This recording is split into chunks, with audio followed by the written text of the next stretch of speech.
Hello, everyone, and welcome to this episode of the Higher Geek Podcast, episode number 155, with Tim Ummel, CEO and founder of Give Virtual Care, a great organization that is making healthcare and mental health care more accessible to all sorts of people.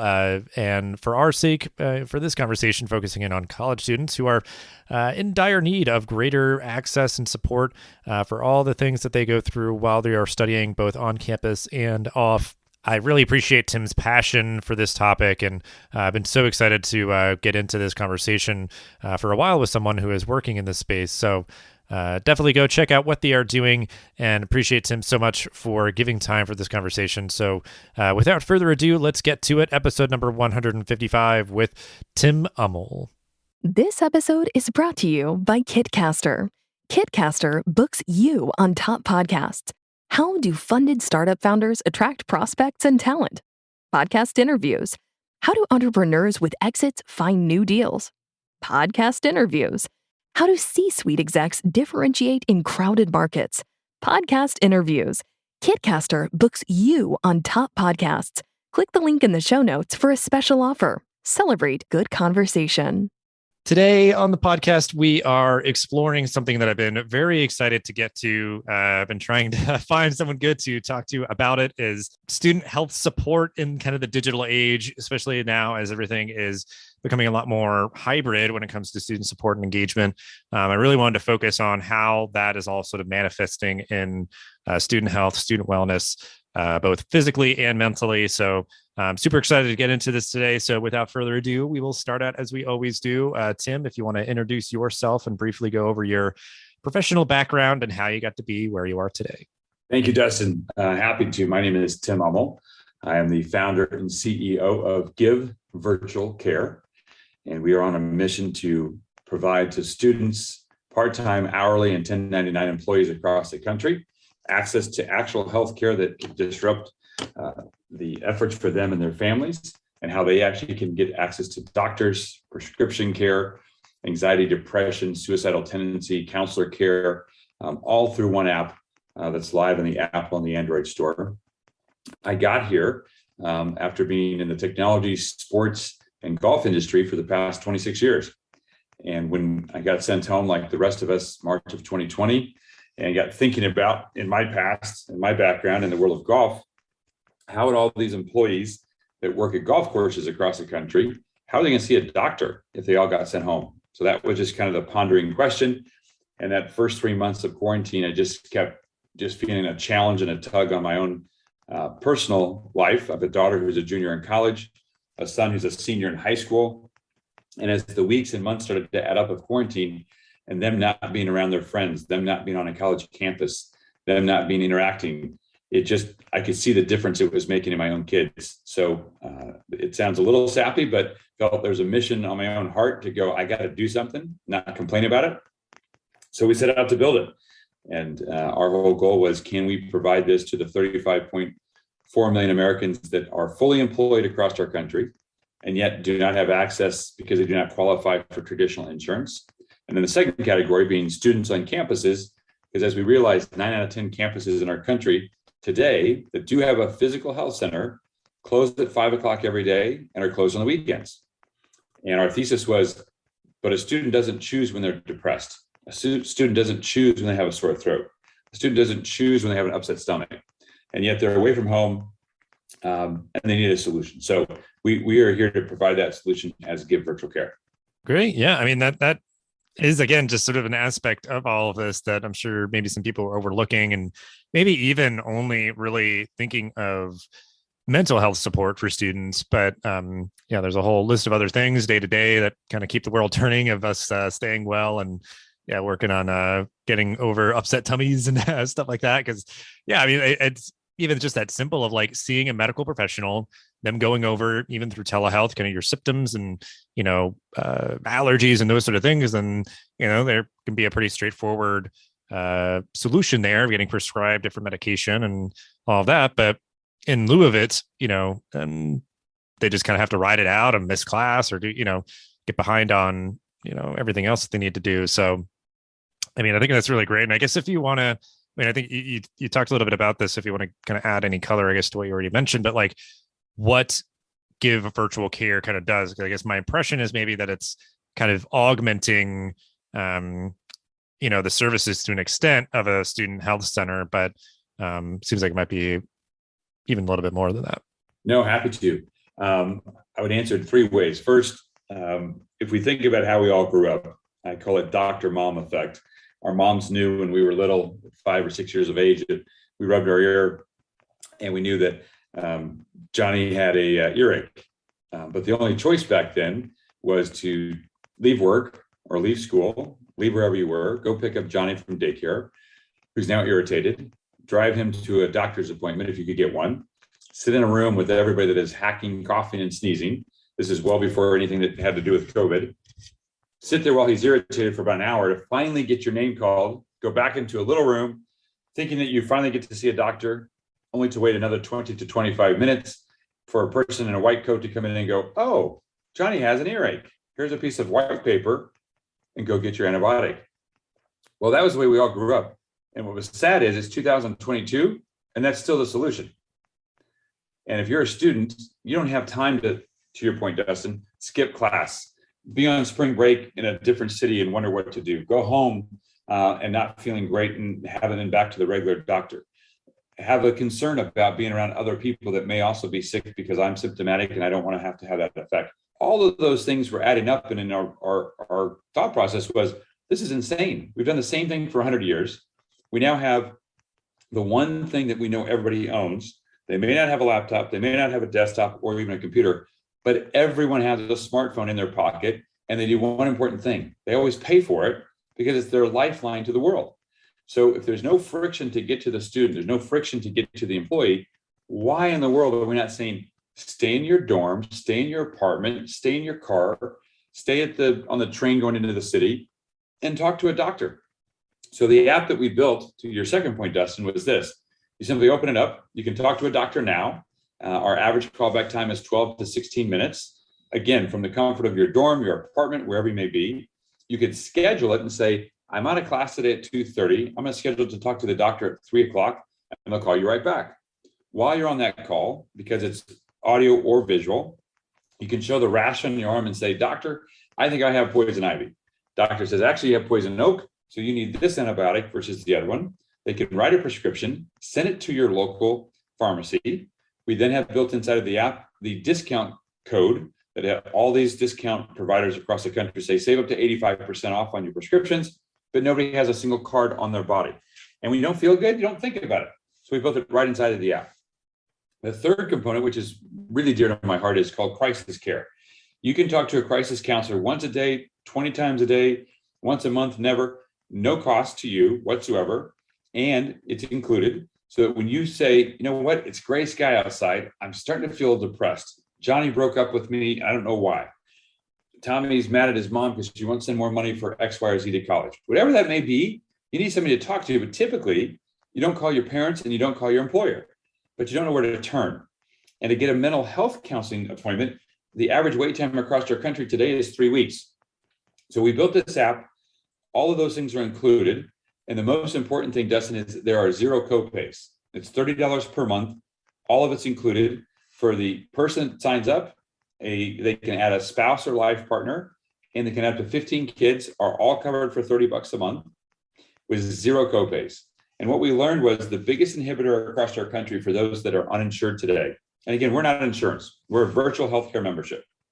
But what we learned was the biggest reason that they don't go to the doctor, urgent care, ER, doctor, wherever they may go, is this thing I call the Russian roulette of copays. And it sounds a little funny, but the reality is you go to an urgent care today and you wince going, is this $45, $55, $85? What's it going to be today? Because there's never the same amount.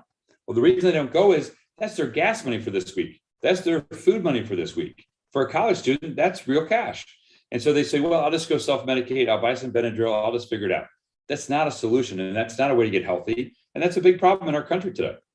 So much of the issues right now in this space for campuses, which are indicative of, everywhere else in society, is like the access, but then because so many people have to go without, then what aren't they doing to manage their wellness, exactly what you were saying, where they, I think so often, like with young people, where they'll just like push through it, it's not that bad, or they think they'll get better and those sort of things. But yeah, I mean, I think the metaphor of like Russian roulette kind of thing, just within many aspects of this conversation, I think is very apt. Of sort of, you're rolling the dice. There's always going to be some inherent risk about, you have an issue and you're not addressing it in the best way possible. And it could be even where, like, earnestly people are like, yeah, I know I should go to the doctor, but yeah, there's those mitigating factors of the cost, and I've got to wait 3 weeks to get in, and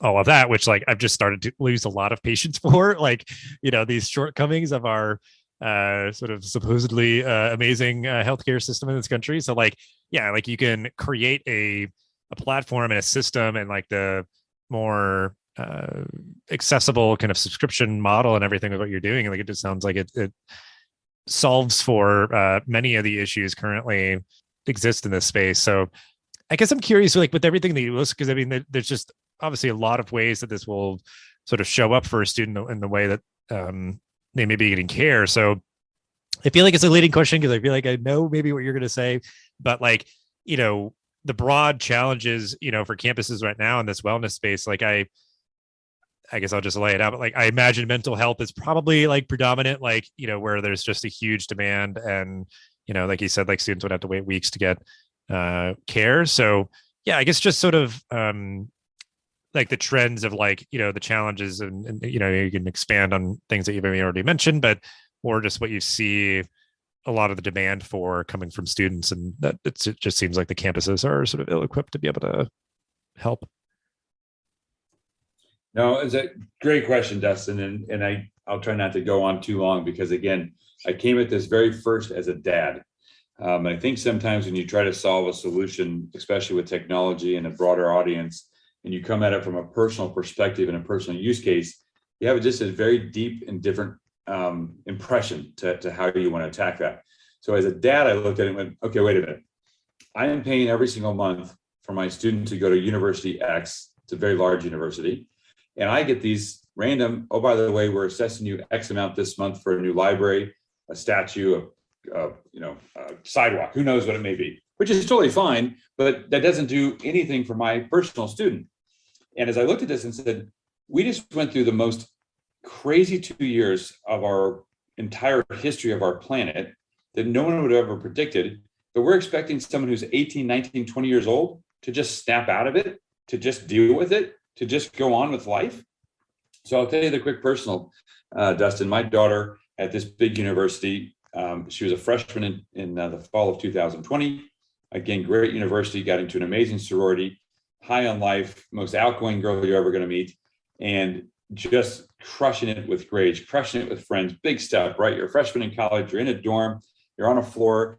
Dad didn't know that it was going to be a co-ed floor, so we had to deal with all that life fun stuff. And I only share this to help tell your audience, again, it's so personal for me that what I saw in March of 2020, my daughter riding the highest of her high of her life, killing it, could not be happier, could not be more excited. And our government rightfully said, and to all the bodies that were in our country, universities included, you need to go home and be quarantined. Well, the university messaging was this. It wasn't, hey, you can take this next week. You can decide if you want to quarantine here in the dorm. Here's the protocols, or you can decide to go home. It was a simple message that said, and I pardon my French, but get your shit and get out. Well, if you're 18 years old, you're living your best life, you just got out of your parents' house, you graduated from high school, you've got all these great friends, you're on a dorm floor, and now you're told to go back to where you were so excited to leave. What did that do for you mentally?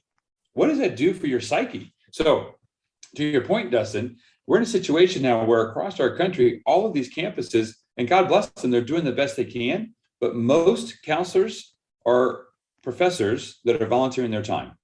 I don't take any cause or pause with that, but if I ask the community at large and say, if it's a student, do you want to have your econ professor that's volunteering to do mental health support be the person you talk to and you have to see in class tomorrow? That doesn't make any sense to me. I don't want to go in and have to talk to somebody about an STD or a sexual health issue that are very private when they are short-staffed. Labor is the other biggest issue across our country right now, which we're helping to, by giving them another tool with GVC, Give Virtual Care, is to attract new employees, to keep the employees they have. They have a way to actually have these folks feel a real benefit versus just flexible hours and a meal every time they show up for work. So the mental health point, to your exact question, Dustin, is not only top of mind, but it's definitely top of priority. The challenge I have with that statement is this: mental health is typically a scheduled event on an ongoing, repetitive basis.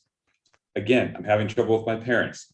My boyfriend broke up with me. I'm a senior in college and we got married young, and my husband and I are having an issue. That's an ongoing, repetitive. That doesn't address the, I'm feeling anxious, my anxiety's coming on, it's 2:00 in the afternoon, I need to talk to somebody and I don't know what to do.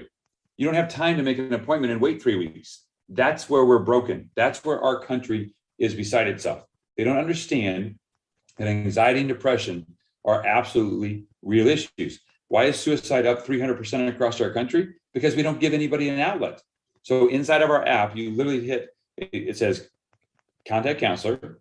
It tells you to locate now. It locates where your device ID, it marries that to where you are physically. It doesn't know who you are as Dustin Ramsdell. It only knows that your device ID of your phone. If that call escalates and you're an issue and you may do harm to yourself or others, they'll have the tracking ability to send fire, police, sheriff to that location of that phone to hopefully, and our goal is to intercept and save one life or many lives each year. But we have to give these students an outlet. We are here to be the extension of the physical brick and mortar health center on college campuses across our country. I think the audience would also be shocked to hear there's so many colleges that we've spoken to, they don't have a physical health center. It's go to the hospital in town, go to the urgent care in town. Who has a car? Freshmen don't have cars. Got to take public transport. All of these things compounded when you go, they have a smartphone. It has all the power of video and audio. They can sit in their couch. They can have a private conversation and never leave their dorm. So it's time to do something. It's time to make a difference, and Give Virtual Care, we believe, is that solution. I want to kind of build on that for the next question, the idea of like, you kind of powerfully captured the issue at hand, the problem that needs solving.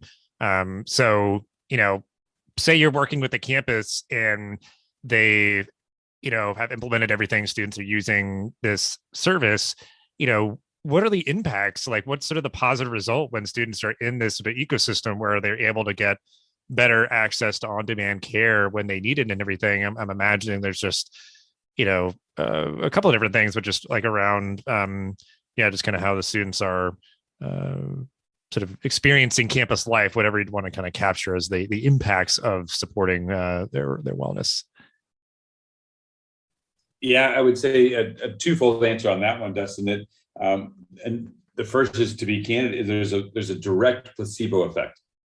Now I have this in my hand. I know it's there. I know I have a real solution. There's a Coleman effect that happens, right? If you know that there's no mystery of copay, there's no mystery of can I get access, there's no mystery of who is it I'm going to be talking to.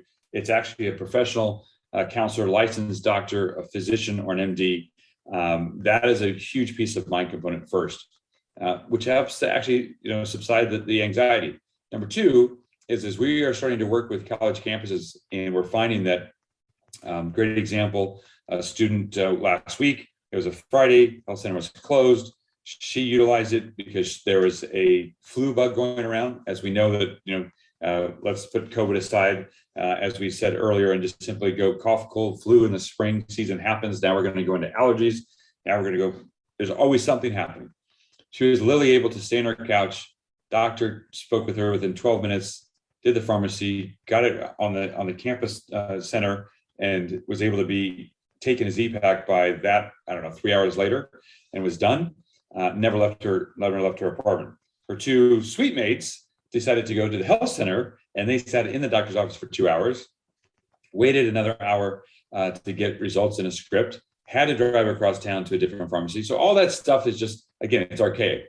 What we're finding now is we're really reaching out to the broader scope of universities, colleges across the country to say, look, you add into my tuition as a parent all these fees that I have no idea about. If you told me it was another $30 a month to have this for my child, and add it to my tuition, I'd pay it in 30 seconds to know that you're actually doing something to better the health of my student for the 4 years while they're in your care and on your campus as an extension of your health center, or possibly a health center because you don't currently have one. I think that we have to really push to universities and colleges to take a different approach to this. The assumption, Dustin, is, well, they're on their parents' insurance, they're fine. What student knows to go download, I'm not going to name a name of a large insurance provider, but those apps aren't designed to be easy to use and to talk about. Those apps are a lot of red tape, a lot of hidden fees, a lot of fine print. So if you make it simple, open the app, and it literally says, talk to doctor now. You tap it, you're connected. I mean, we took all that barrier out of the equation. So we're telling parents, we're telling the Greek life, fraternities and sororities, and we're telling universities and colleges, there is another alternative, and it is there, and it's extremely inexpensive when you have all of that bundled into one solution with zero copays. So it's a movement. And I would say it this way: we've had two choices for 100 years. You either have insurance or you don't.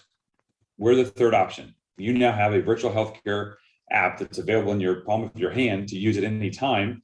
And that's why we want to be on our mission, is to say, just give them the choice. Just give them an option to talk to a doctor, get a prescription, talk to a counselor 24/7, 365, and no surprises, no fine print, and no contract. It's a month to month. I said, let's just take every barrier out of it. So if you need healthcare, you should not be denied. And again, just to clarify, our country's done a great job. They've done everything they can to say, whether it's American Recovery Act, Obamacare, Biden Care, insurance is so important. If you have access to it, please use it. We are huge supporters of insurance. The sad part is the lowest rung of those three offerings, they call it the silver plan. It's $300 a month. There's full copays. There's a ton of fine print, and it's contractual, and it's for one person. So nobody can afford it. So still, while it's an offer, it's there. No one takes anybody up on it, and no one acts on it. That's the fundamental problem. No one has said, break down the wall, remove the barrier, make it inexpensive, and make it super simple to use. That's the key. As we're kind of winding down, one of the final notes, and like kind of more opportunities, I just appreciate your passion for this really important kind of topic here. But the idea that, like, campuses require students to have health insurance. They would either like offer an option through the institution, or students, maybe still be on their parents' plan. But that's also like going to have its limitations, like you're saying. Like, and I think if you would want, like, I think how we started this off, like, look at it as like an augmentation where it's like, we're not going to like replace our campus health center with this necessarily, but like we're at this current point, because so many more people do have health insurance through, the marketplace, or through their institution or their family, health insurance if they're young enough, but like the example of the campus health center and its very limited hours for a very large campus, most likely, like, we're just kind of bottlenecking everyone through and kind of just saying like, yep, this is just how it is, like, sorry about it. But that there can be a way to, I guess, like, for all things considered, just sort of like flip a switch, once you've like, embedded something like your platform, it's kind of just like, we'll advertise it out to students, make sure they know about it, know how to use it, and just kind of keep broadcasting that out to make sure that they know that this is available to them if they can't get a timely appointment at the health center, or need support outside of their regular hours and everything. So I think anything else, like, just in terms of kind of the paradigm shift or different perspective of like, what advice with all this that we've said, what advice would you give to higher ed professionals supporting their student wellness that might kind of just make sure they get it? I think it's the old adage of time to take the blinders off, time to take we've done it this way forever, so it just must be the way that we should do things, and realize that there are alternatives. And then I think the other two perspectives maybe is myself as well. I'm 50 years old. To go take a minute and put yourself in the shoes of a 19-year-old male or female college student today. Don't think about it from our lens. Don't think about it from our perspective. Try, and this is really hard as a dad, to be honest, Dustin, but try to be in their shoes for a minute and realize for some reflective time what they've gone through. And I think if you're a university health center provider, you're a student affairs provider, you're a provost, you're a president of a campus, whatever your title is, and just think about that for a minute and go, what have they really been through the past 2 years? What altered for them? And the answer is everything. And now go, is there a way to give them a tool that they could have this peace of mind? Because what's their alternative? Because there's no way we can build more buildings. We can't hire more people. And we can't do any of that fast enough. So it's 2022. The technology is built, audio and video, direct connect, single sign-on, HIPAA compliant, FERPA compliant, privacy controls, completely secure. Communication can happen through that device that we know for a fact is in their pocket or their purse. So if we don't leverage that, shame on us. That's really all I could say to them. We need to realize that it is time to do something to make a real difference. Yeah, there's like kind of the underlying principle of like, can we really like look at ourselves in the mirror and say that we are doing all that we can to support all of our students? Because it even made me think, is like, there's definitely a big need for, these are students, like you said, sort of the, which are certainly like waning in their like majority of the population in a lot of places, but like the students who are quote unquote traditional aged, maybe the first time that they're ever living away from home. And there's just so many pressures and new challenges with the transition. But even for your commuter student, hybrid student, online student, adult learner, they're a working parent, all these sort of things that could be going on, utilization of this sort of digital engagement strategy when it comes to student wellness, like, is just going to say like, hey, you're part of our community. We want to make sure that you're taken care of so that you can focus on your studies and achieve your academic goals. So like, that's always like my brain tries to sort of like thread that needle of like, okay, well, something like this doesn't just help any one sort of segment of the student population. Like it just better supports everybody.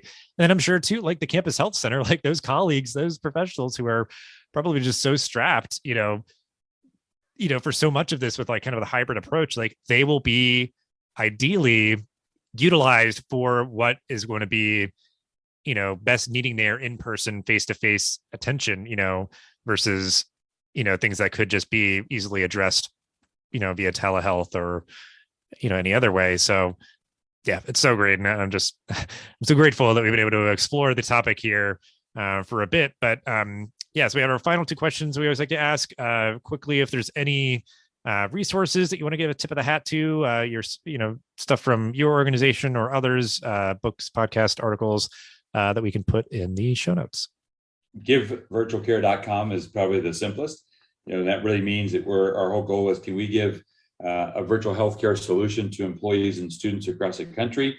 And when we do so, can they give it to their families? And then from there, can we give back? We're just trying to give back to our society after 2 years of really tough times. So I encourage people to go to GiveVirtualCare.com, take a look, see the bundled solution, see if it's right for you, if it's right for you and your family. We have a great team in place that can answer any questions that they have, direct them in any way that they need to be. We do have a B2B play for colleges or universities that if they want to get involved, they can meet with our team and we can offer them a preferred pricing if they want to bring their whole campus on. And that's really our goal, Dustin, is how do we make a movement? How do we make a shift? How do we get more and more people? If I'm sorority X or fraternity Y, we have a lot of issues in that category across campuses as well. What are you doing to put a solution in their hands? University X last week had a student that sadly, came off the top of a parking garage. And now you have 242 girls in a sorority that are mourning that situation. Well, that particular campus has 2 counselors for grief. 2 people can't handle 242 people that are in grief. And that's just the sad statistics that's happening across our country. So I would just say it's time to step up. It's time to do something. It's time to make a difference. And this is the youth, right? This is our future. This is our whole entire future, that they went through something none of us had ever imagined. We're more mature. We're a little bit more aged. It was tough for us too. I'm not taking anything away from it. But what's the effect? This is my last question for the universities and colleges. What's the effect we're going to see in the next 3, 5, and 7 years for these poor kids at the last 2 years of what they dealt with? I don't think we know it. I don't think we can see it.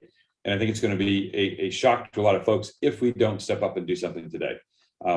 Obviously, there's a lot of great resources online, to your point, Dustin, as far as If you're feeling anxiety, depression, or suicide, there's tremendous amounts of hotlines. That's actually also built in our app, just so you have access to those as well. So the resources are there. My whole goal is just use them. Just go do something and know that there is help for you, and it's out there. And if you'd like it, just give us a call. Well, I think that is such a beautiful place as sort of a final thought and call to action that I think we'll end it there. And and I think it truly is that. Like, I think this is a great moment as society at large is sort of migrating back to some semblance of normal. But I think we're thankfully bringing with us the best of kind of the hybrid approach that I think will be very present on campuses and will result, just greater, student satisfaction and their ability to focus on their studies and retain and all that good stuff. So, grateful for your work and your passion and coming on the show to talk all about this stuff. So, just thank you so much. It was my pleasure, Dustin. Great to meet you. And we look forward to hopefully having a follow-up at some point. We can start to report back as we have more and more students that we can help. But grateful for your time. Thank you. Thanks for listening to this episode of the podcast. Make sure to rate, review, and subscribe so you never miss an episode. Thanks again for listening, and we'll see you in the next episode of the Higher Ed Geek podcast.